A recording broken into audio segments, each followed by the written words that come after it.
קובה הכינו בכל מקרה, בכל מקרה. אורח שלא ראינו אותו מזמן, חייב להיות קובה בורגול, קובה אורז, כל הקובות מונחים לפניו בצהריים.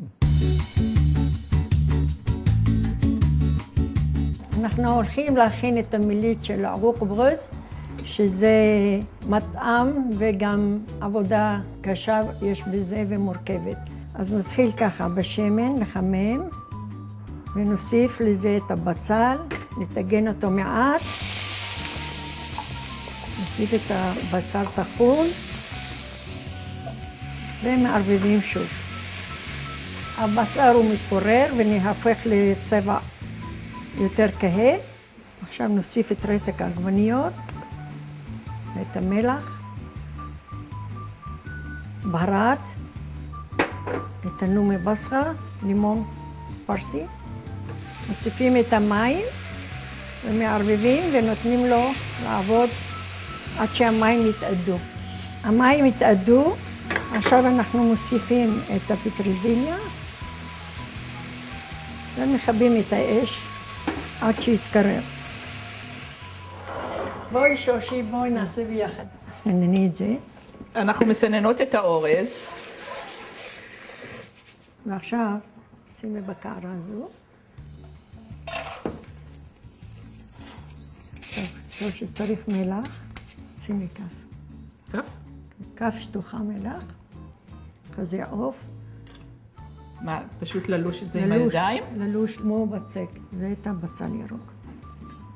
אוקיי, אני אנסה לעשות את הקובה אורז הראשון שלי. כן. ואת ההל, ונוסיף לזה ביצה, זה מחזק את המרקם. אם קצת דביק ונראה שצריך מים, מוסיפים מים. דווקא נחמד לעבוד כך ביחד, מאוד נהנית. מאוד נחמד.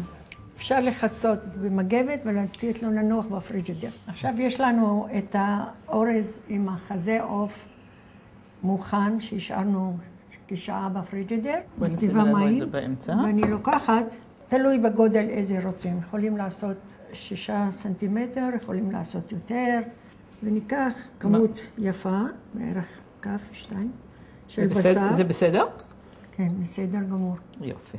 ולהכין מזה כדור, לחסות את כל הבשר. עכשיו הקובה מוכנה, אז שמים מים, 3/4 בערך סיר גדול, ושמים כף מלח, ואם רוצים קורקום, אפשר בלי קורקום. עכשיו המים רתחו, הם מוכנים כבר לקובה, אם הקובה לא עגולה או שבורה, מתקנים, ומורידים למים. אפשר עד 10 לשים פה.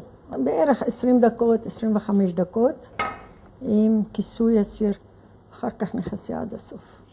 עכשיו הקובות מוכנות, תראה איזה יפה. עכשיו אנחנו מתגנים את הקובה.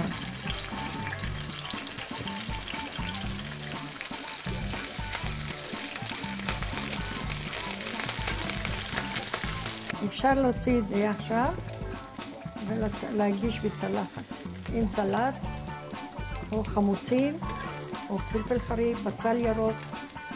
זה מוכן בתיאבון.